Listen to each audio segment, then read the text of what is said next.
Bismillahirrahmanirrahim. Assalamualaikum warahmatullahi wabarakatuh. Dan salam semoga selalu tercurah pada junjungan kita baginda Rasulullah Muhammad sallallahu alaihi wasallam beserta para keluarga dan sahabatnya.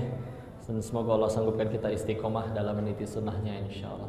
Islam 14 abad nggak pernah ganti kurikulum, dan itu semua tersedia ceritanya, kisahnya, sejarahnya, tinggal diteladani.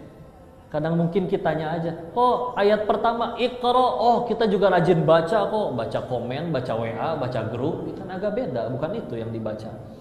Ya. Nabi sebelum akhirnya diperintahkan berdakwah, bahkan sebelum Isra Mi'raj turun surat Muzammil, kum ya ayyuhal muzammil qumil laila illa qalila, ya. Kum bangkit, min laila dari sebagian malam, ila qalila kecuali cuma sedikit. Oh, Nabi disuruh bangun malam. Kapan Nabi bangunnya? Nisfahu aw yunqus minhu qalila, setengahnya atau kurangi sedikit. Oh, kita juga sama kayak Nabi kok, beda tipis. Apa misalkan? Oh, Nabi tengah malam sudah bangun, kita tengah malam masih bangun. Tipis kan? Nah, itu. Kita sama sahabat juga suka nawar kok, sama aja suka nawar. Ya. Cuman gimana nawarnya? Abdullah bin Amr bin Al-As, anaknya Amr bin As. Ya Rasulullah, aku pengen puasa, muda, soleh, ingin beribadah. Ya udah 3 hari setiap bulan ayamul bid. Ya. Masih bisa lebih aku wahai Rasul. Ya udah Senin Kamis. Lumayan kan, sebulan 8 hari, berarti 8 hari. Kalau 4 pekan, masih bisa lebih wahai Rasul. Ya udah puasa saudaraku, puasa Nabi Daud. Sehari puasa, sehari enggak, sampai meninggal, puasa setengah kehidupan. Aku masih bisa lebih wahai Rasul. Gak ada yang lebih utama daripada puasa Nabi Daud. Ya. Nawarkan beliau, tapi nawarnya ke atas. Nah, kita nawarnya, oh, qobliyah ya. Itu sunnah kan? Oh ya udah nggak apa-apa kan kalau saya nggak ngelakuin? Ya silakan ditawar ya. Ya Allah, ya gitulah ya. Tapi itulah tujuannya menyucikan jiwa, dan begitulah didikan dalam Islam. Diteruskan para sahabat. Umar bin Khattab radhiyallahu anhu jadi Amirul Mukminin. Kalau sekarang kan presiden ya, Amirul Mukminin. Mau ngangkat gubernur.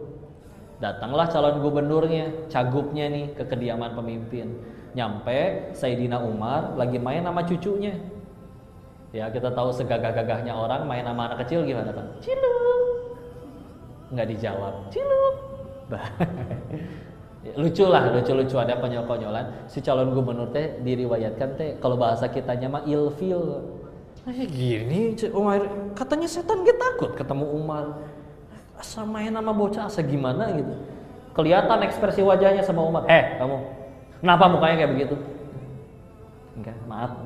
Kamu nggak punya anak cucu apa di rumah? Punya di rumah ini. Kamu nggak pernah main seperti itu dengan anak cucumu? Gak pernah sekalipun.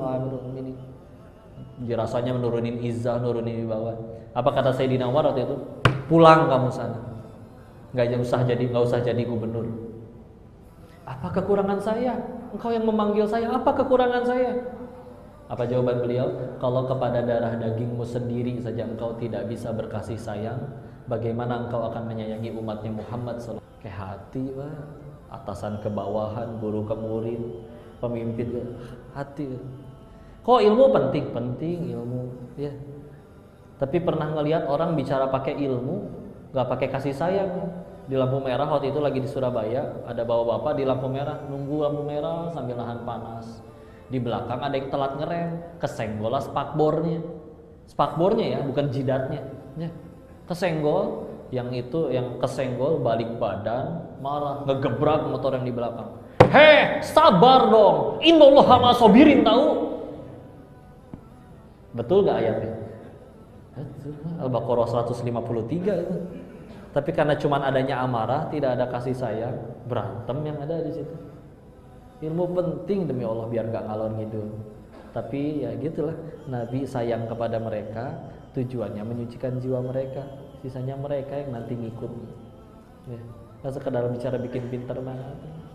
Ya, terakhir penutup, mumpung tadi ngomongin Umar, dan tahun depan kayaknya bakal rame-rame masalah pemerintahan ya. Dan suatu ketika Umar bin Khattab mendapat kunjungan dari salah seorang gubernurnya. Sama ini dikala beliau jadi Amirul Mukminin ya. Lalu ya namanya sowan kepada pemimpin ya oleh-oleh bawalah kue. Ketika dicicipin, baru dia satu kali gigit, kuenya enak. Langsung ngerasa nggak enak Umar bin Khattab radhiyallahu anhu. Ditanya, kue seenak ini di negeri kamu semua orang bisa makan nggak? Sampai yang paling nggak punya uang sekalipun. Dijawab dong, enggak juga sih, dah ini teh mahal. Ngomongnya nggak kayak gini ya, karena beliau bukan orang Sunda ya. Cuman ini mah misal aja punten ya, biar saya bahasakan gitu ya. Ya enggak sih, dah ini teh mahal, nggak semua orang sanggup beli ya. Apa kata Sayyidina Umar? Di mana untamu? Bawa pulang kembali kue ini. Ditanya, emang kenapa ini hanya kue wahai Amirul Mukminin? Nasihatnya luar biasa. Ketahuilah, kita memimpin, kalau negeri kita kelaparan, kitalah yang harus paling pertama kali lapar. Dan kalau akhirnya negeri kita makmur sejahtera, wallahi demi Allah, kitalah pemimpin yang harus paling terakhir kenyang. Ya apa kabar kalau misalnya rakyatnya kelaparan, ininya malah kenyang buncit sendiri, naudzubillah ya. Nah gitulah. Ketika mereka memerintah dengan hati, itu yang terjadi. Abu Bakar As-Siddiq ketika diangkat jadi pemimpin, minta tolong kepada para sahabat, boleh nggak saya masih sambil dagang? Saya punya anak cucu. Ya tuh nggak mungkin ngurus negara sambil jualan di pasar, ya. Akhirnya ya udah dapat gaji nanti. Apa yang didapat oleh Abu Bakar As-Siddiq radhiyallahu anhu? Gajinya adalah sehari setengah ekor kambing. Jadi kalau sehari 2 hari dapat 1 ekor kambing beliau itu. Diterima, memang diterima. Tapi setelah 2 tahun wafat, ditemukanlah wasiat, anak cucunya baru meneruskan. Dapat wasiatnya apa? Disedekahkan dari harta pribadinya Abu Bakar sejumlah nilai kambing yang pernah diterima selama 2 tahun tersebut diinfakkan untuk negara. Bisa dibilang berarti beliau mimpin negara 2 tahun gratis. Wallahi. Ya. Karena kalau makmur ya cinta atau nggak mau memimpinnya. Masa contoh sesempurna ini kita nggak mau ikutin ya? Ini ngikutin Nabi ya, paling gerkah. Yuk lihatlah jujur-jujuran. Masalah manusia tuh paling banyak kalau mau jujur kita sendiri dah yang undang. Silakan tonton semua film azab manapun. Jadi film azab ya. Iya kan? Diawali dari apa? Entah dia durhaka ke orang tuanya atau apapun itu. Ya. Ini juga jadi renungan buat kita ya. Ini mah PR tapi nggak usah dijawab ya. Di Jepang katanya banyak film porno, Pak. Karena ternyata di sana orang pada nggak mau nikah. Di Korea kebanyakan drama romantis karena di sana perceraian tinggi. Jadi dibikin nikah tuh indah banget. Kalau di Indonesia, Pak, kenapa banyaknya film azab ya, Pak? Wallahu bisawab. Saya waktunya mentok ya. Saya mohon maaf sekali lagi atas kelambatannya. Mudah-mudahan ada manfaat yang bisa dipetik dan kita bisa ngaji bareng lagi. Istilah ya, saya closingnya pakai pertanyaan sederhana saja.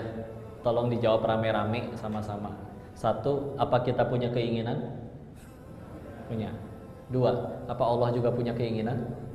Punya. Allah ingin kita selamat, bahagia dan lain-lain. 3, dari lahir sampai detik ini, jujur, lebih banyak mengejar yang Allah suka atau yang kita suka?